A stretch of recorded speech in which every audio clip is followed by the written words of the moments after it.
So hello everyone, welcome back to my new video. So guys, I hope आप सब अपने घर पर अच्छे और सेफ होंगे। जैसे कि आप सबको थंबनेल से पता चल ही गया होगा कि आज हम लोग बात करने वाले हैं कि एसएससी स्टेनोग्राफर जो होता है उसका जो वर्क प्रोफाइल होता है क्या रहता है, उसका जो रिस्पेक्ट होता है वो क्या होता है और उनका जो मेन काम कैसा रहता है, क्या हेक्टिक ज़्यादा होती है या नहीं। तो आज हम इस सब के बारे में बात करेंगे। लेकिन सबसे पहले अगर आप मेरे चैनल पे न्यू हो तो प्लीज़ वीडियो को एंड तक देखिएगा, लाइक करके ज़रूर जाइएगा and yes also subscribe my channel too. चलिए स्टार्ट करते हैं अपनी वीडियो को। जैसे कि एग्ज़ाम जो है वो हो ही चुका है। अब जिन बच्चों को पूरी उम्मीद है कि उनका इस बार सिलेक्शन होने ही वाला है, वो अब बस यही सोच रहे होंगे ना कि हमारा काम क्या रहने वाला है, कितनी रिस्पेक्ट ऑफिस में रहने वाली है। हम उसी के बारे में बात कर लेते हैं। गाइस, सबसे पहली बात जो है कि स्टेनोग्राफर का मेन जॉब होता है वो होता है असिस्ट करने का। अब किसे असिस्ट मतलब करना है। गाइस, हम लोगों को एक किसी बड़े अथॉरिटेटिव पर्सन के साथ अटैच किया जाता है। लाइक एक मिनिस्ट्री में कोई सेक्रेटरी है, कोई अंडर सेक्रेटरी है। According to your experience and according to your grade आप लोगों को जो है अटैच किया जाता है। और फिर आपको क्या होता है, मेन वर्क जो आपको है उनको असिस्ट करना है। अब असिस्ट कैसे करना है।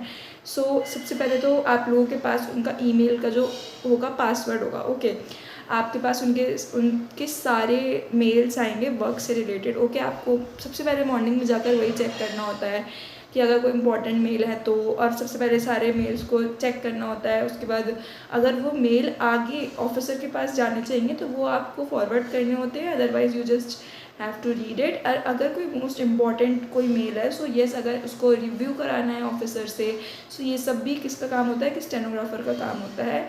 और ये सब आप उस ऑफिसर के लिए करेंगे जिसके साथ आपको अटैच किया जाएगा, वो कोई भी हो सकता है। ठीक है, उसके बाद हम बात कर लेते हैं कि और क्या क्या, मतलब बच्चों का क्वेश्चन रहता है कि क्या हम लोगों को टूर पे जाने को मिलता है।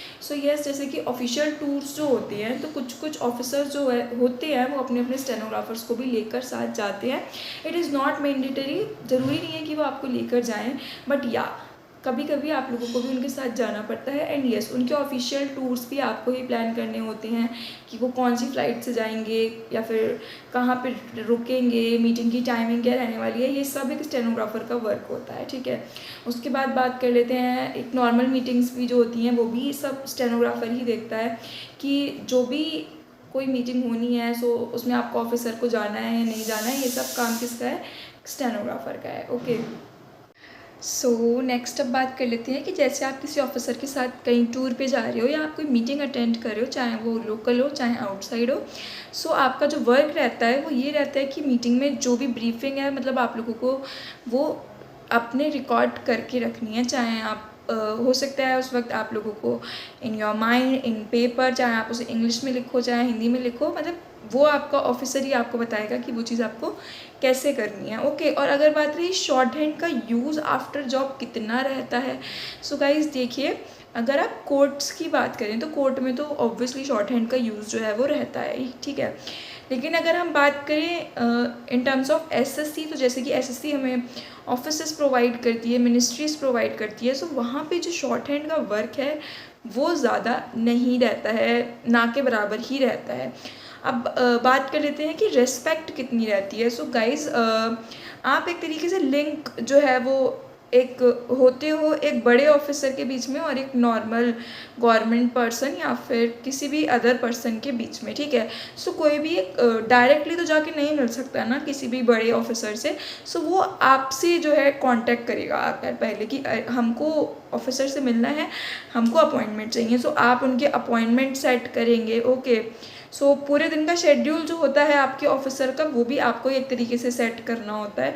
ठीक है ना, उसके बाद जैसे आपने ही अपॉइंटमेंट लेनी है, आपने ही उनके बीच में एक लिंक बनना है। अगर कोई डॉक्यूमेंट वहाँ तक आपके ऑफिसर तक जाना है तो आपको वो भेजना है। ठीक है, यही काम होता है स्टेनोग्राफर का। एंड सबसे बड़ी बात जो इस जॉब में सबसे अच्छी है वो ये है कि आपके ऊपर किसी चीज़ का प्रेशर नहीं होता है। जो आपका प्रेशर है वो ऑब्वियसली आपके ऑफिसर पे रहने वाला है।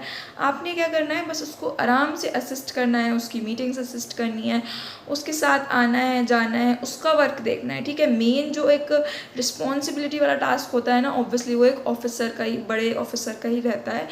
आप लोगों को नॉर्मली जो है उनको असिस्ट करना होता है। ओके, एंड येस, अगर बात करें रिस्पेक्ट की, गाइज अगर आप किसी बड़े ऑफिसर से किसी को अपॉइंटमेंट दिला सकते हैं। सो ऑब्वियसली आप मिनिस्ट्री में एक काम के बंदे हैं, आपकी रिस्पेक्ट बहुत होती है, आपके कॉन्टैक्ट्स काफ़ी अच्छे हो जाते हैं। इफ़ यू आर एन मतलब अगर आप एक स्टेनोग्राफर हो ना, सो येस आपकी ऑफिस में इज़्ज़त है, बिकॉज आप एक बड़े ऑफिसर से अटैच हो। अगर किसी को भी उस बड़े ऑफिसर से काम करवाना है या कुछ हेल्प चाहिए या कुछ साइन लेने हैं, सो आप हो सबसे पहले उसके लिए। सो सबसे पहले उसको आपको देना होगा, आपसे कहना होगा कि आप उसको ऑफिसर तक पहुंचाएं। ओके, सो आपकी एक बहुत बड़ी रिस्पेक्ट होती है। एंड यस, जैसे कि मैंने आपको बताया कि इस जॉब में ज़्यादा हेडेक नहीं रहता है, बहुत काफ़ी कम ही काम होता है, मतलब इतना काम नहीं है कि आप फुल डे बिजी रहने वाले हो। सो इसलिए आप आराम से अपनी किसी और चीज़ की भी तैयारी कर सकते हैं। जैसे कि आप बहुत से बच्चे होंगे जो ग्रेड डी में सेलेक्ट होने वाले हैं, ठीक है, सो वो अपनी ग्रेड सी की तैयारी कर सकते हैं। और बहुत से बच्चे हैं जो ग्रेड सी में सेलेक्ट हो जाएंगे, सो वो आप CGL की तैयारी करना चाहें तो आप आराम से अपनी तैयारी जो है वो कर सकते हैं। ओके, उसके बाद जैसे कि अगर आप लोग तैयारी करना चाहें तो मैंने आपको बता दिया आप लोग कर सकते हैं, बिकॉज आपके पास काफ़ी टाइम होता है। उसके बाद जैसे हम बात कर लेते हैं कि आप लोगों की सैटरडे संडे की छुट्टी रहती है। ओके, उसके बाद टाइमिंग भी आप लोगों की 9 to 5:30 ही होती है, ठीक है, टाइमिंग भी इतनी ज़्यादा नहीं रहती है। अब बात करते हैं कि जो लेट सिटिंग का जो एक हो जाता है मसला, क्योंकि अगर जब तक आपका ऑफिसर आपको जाने को नहीं कह देगा आप नहीं जा सकते हैं ऑफिस से, ऑब्वियसली, बिकॉज जब तक अगर वो ऑफिस में बैठा है तो आप उसे असिस्ट कर रहे हैं, सो आपको भी ऑफिस में बैठना ही पड़ेगा। सो अगर लेट सिटिंग की बात करें तो ये ज़्यादातर प्रॉब्लम जो है ये बॉयज़ के साथ हो सकती है, बिकॉज गर्ल्स को तो वो लोग भेज देते हैं ऑब्वियसली, क्योंकि अब एक गर्ल लेट नाइट जाना इज़ नॉट सेफ़, कहीं भी हो वो चाहें, तो इसलिए बॉयज़ के साथ लेट सिटिंग वाली प्रॉब्लम जो है वो कहीं ना कहीं आ जाती है। लेकिन गर्ल्स को इस चीज़ का कोई प्रेशर लेने की ज़रूरत नहीं है, आप लोगों को लेट सिटिंग में नहीं रोका जाता है, आप लोगों को भेज दिया जाता है। लंच टाइमिंग की बात करें तो ऐसी कोई लंच टाइमिंग वैसे ज़रूरी नहीं है कि लंच टाइमिंग पे ही करें, आप जब भी फ्री हो आप उसे कर सकते हैं अराउंड 1 to 2। ओके, सो आप लोगों की रिस्पेक्ट बहुत रहने वाली है, आप लोगों के हाथ में एक पावर है ऑब्वियसली एक अथॉरिटेटिव पर्सन के पास डॉक्यूमेंट्स पहुंचाने की, उससे साइन लेने की, बिकॉज आप एक मीडिएटर वर्क करने वाले हैं। सो इसलिए आप लोग इस चीज़ का ध्यान रखिएगा। ओके, इसके अलावा अगर आपको कोई और क्वेरी हो तो आप कमेंट सेक्शन में पूछ सकते हैं। एंड बात रही प्रमोशंस की, सो उसके लिए मैं एक नेक्स्ट वीडियो बनाऊंगी जिसमें मैं आपको प्रमोशन बताऊंगी फ्रॉम लेवल 4 to आप कहाँ तक जा पाओगे, कितने टाइम लगता है, कितने पेपर या क्या प्रोसीजर रहता है, हम उस सब के बारे में नेक्स्ट वीडियो में बात करेंगे। आज की वीडियो के लिए बस इतना ही।